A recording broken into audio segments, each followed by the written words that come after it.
Bir orman sadece ağaçlardan ibaret değildir.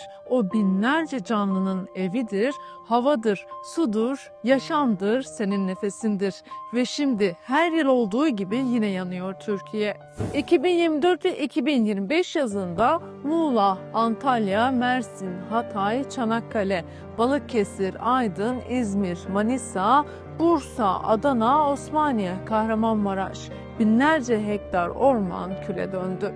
Türkiye, Akdeniz çanağındaki en yüksek orman yangını riski taşıyan ülkelerden biri. 2024'te çıkan yangınlarda yaklaşık 40 bin hektar orman alanı yok oldu. Bu 56 bin futbol sahası büyüklüğünde bir alan demek. Yangınlar sadece ağaçları değil, binlerce kuşu, sincabı, kaplumbağayı, böceği, bazen bir çobanı, bazen bir köyü de alıp götürüyor.